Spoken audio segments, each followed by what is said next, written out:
guys, welcome back to my channel, and for today's vlog nga guys, tuturuan ko kayo kung ano ang bagong tricks ngayon ni Messenger.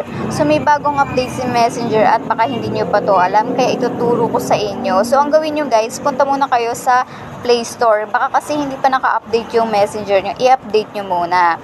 Pero kapag naka-update na yan, i-open nyo lang yan guys. At pag na-open nyo na, madadirect kayo dito sa Messenger at hanapin nyo yung gusto nyong i-chat. Kunwari ito guys, ayan. After nyan, mag-chat ka na. So dyan, kunwari mag-chat-chat ka. Tapos yung chat mo guys, nagkamali ka ng spelling. Mali yung naisend mong spelling. Naisend mo na siya. So diba guys, minsan ang ginagawa natin ay nagre-reset ulit tayo or nagsisend ulit tayo ng bagong message para matama natin yung unang message natin. O kaya naman, i-remove natin yung message natin kasi nga mali. Pero ngayon guys, pwede nyo na siyang i-edit kasi ito yung bagong new update ni Messenger.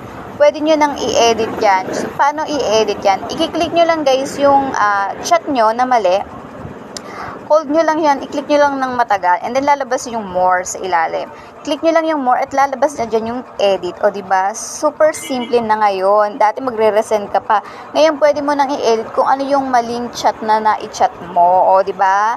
Super galing, diba? Ngayon ko lang din naman ito nalaman. So kung alam na to ng iba, edi good. Pero kung hindi nyo pa to alam, so try nyo na yan guys. So mag-try pa ulit tayo. Kunwari na mali ka ulit ng spell, diba? Minsan nagmamadali tayo mag-chat, tapos namamali tayo mag-chat, mali yung spelling natin, na-send na natin. So, diba minsan nire-remove natin, minsan nagsisend ulit tayo ng panibagong chat para maintindihan niya kung ano yung chinyat natin. So ngayon guys, pwede nyo na yan i-edit direct. So, i-hold nyo lang siya na matagal and then lalabas na yung edit yan at dun pa lang, mai-edit nyo na yung message nyo, o, diba?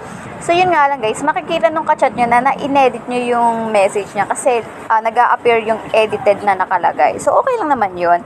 So, diba, bongga. Kaya kung ako sa inyo, guys, try nyo na yan. Yun lang. Thank you for watching.